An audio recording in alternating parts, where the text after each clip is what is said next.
కడియం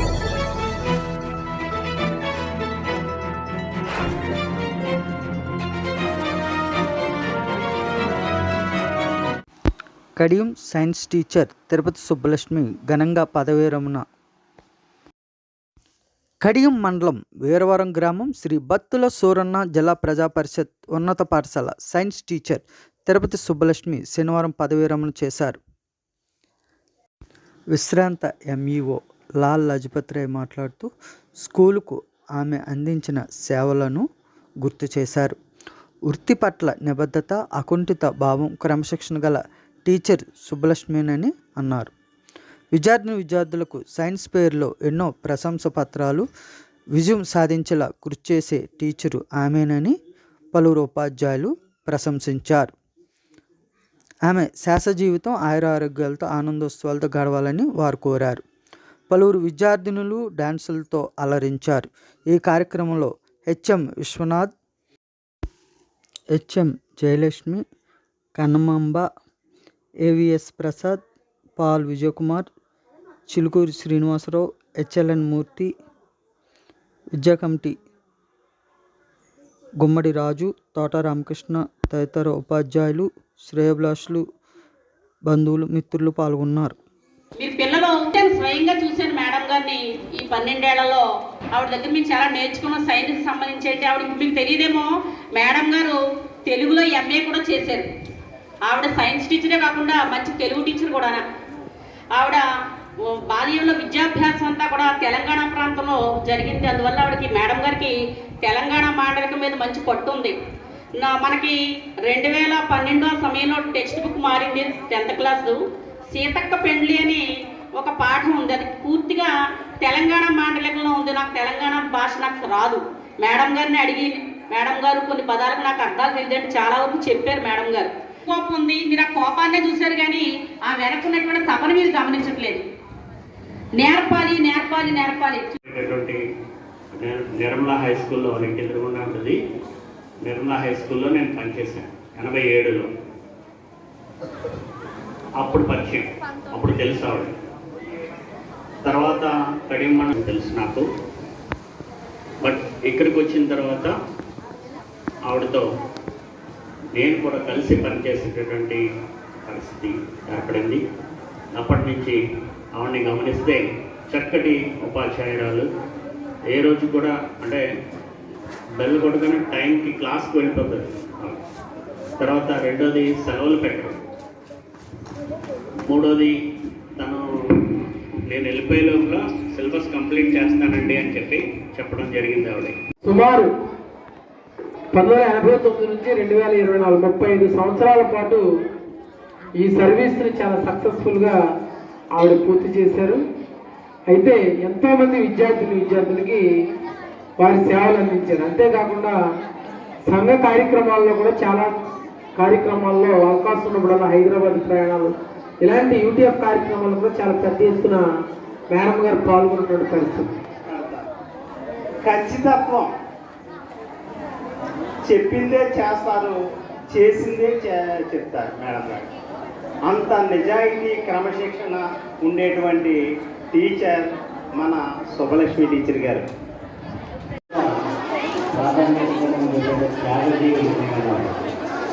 ఎంతో సర్వీస్ చేశారు, ఎంతో శ్రమ పోతున్నారు, కుటుంబాన్ని ఎంతో ఆదరించారు. పిల్లలంటే చాలా ఇష్టం. నిజంగా ప్రైవేట్ క్లాస్ పెట్టాలన్నా కానీ. అదే కాకుండా ఇప్పుడు అందరూ చెప్పినట్లుగా టైంకి స్కూల్కి వచ్చేసేవారు. ఇంట్లో ఎలా ఉన్నా, ఎలాంటి బాధ్యతలు ఉన్నా, తమ్ముళ్ళకి అనారోగ్యమైనా ఏదైనప్పటికీ కూడా ఆవిడ మనసు ఒక పక్కన ఇంటికి వెళ్ళిన తర్వాత ఏదైనా ఆ సమస్య గురించి ఆలోచించుకునేవారు. కానీ పాఠశాలలో మాత్రం పిల్లలతోటే మమ్మాయికి వెళ్ళిపోయి పనిచేసేవారు. అంత చక్కటి ఫ్రెండ్ ఉండడం నాకు ఒక మంచి స్నేహితురాలు నా అదృష్టం. కుటుంబ సభ్యుల వివరాలు సేకరించడం అది చాలా పక్కాగా, అంటే చాలామంది ఏం చేస్తారంటే కొన్ని వివరాలను సేకరించుకుని ఇంటి దగ్గర దాన్ని ఎస్టాబ్లిష్ చేసుకునేటటువంటి పరిస్థితి ఉంటుంది. కానీ ఆవిడ అలా కాకుండా చాలా నిబద్ధతతోటి ఆ ఎన్యూమరేటర్ బాధ్యతని పరిపూర్ణంగా చేయడమే కాకుండా ఖచ్చితమైనటువంటి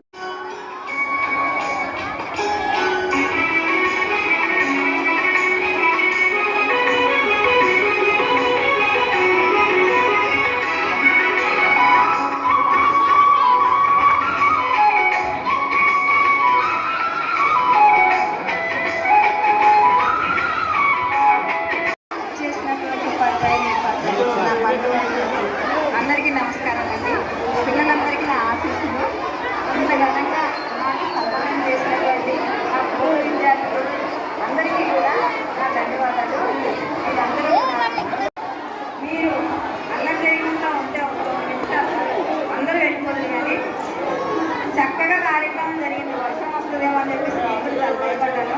నా తోటి ఉపాధ్యాయులు నాకు చక్కగా సహకరించారు.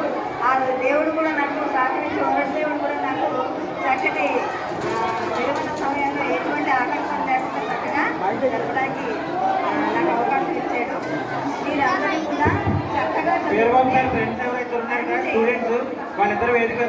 ఉన్నత స్థితిలోకి వెళ్ళాలని, మీరు అల్లరి చేయకుండా అల్లరి ముందు మానండి, మీరు చదువు మీద శ్రద్ధ పెట్టండి. 10th క్లాస్ పిల్లలు ముఖ్యంగా ఇంకా 3 నెలలు ఉన్నది.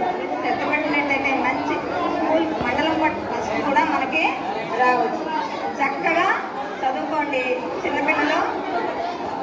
చిన్నపిల్లలు చూడండి, 7th 8th 9th పిల్లలు మీరు వరవడి మార్చుకోండి. చక్కటి క్రమశిక్షణతోటి చక్కగా చదువుకొని వృద్ధిలోకి వస్తారని ఆశిస్తూ నా ఆశీస్సులు మీకు ఎప్పుడూ ఉంటాయి.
Dear Subhlakshmi teacher, your love for biology have inspired countless students over. పైకి వెళ్ళండి, వేదిక మీదకి వెళ్ళండి.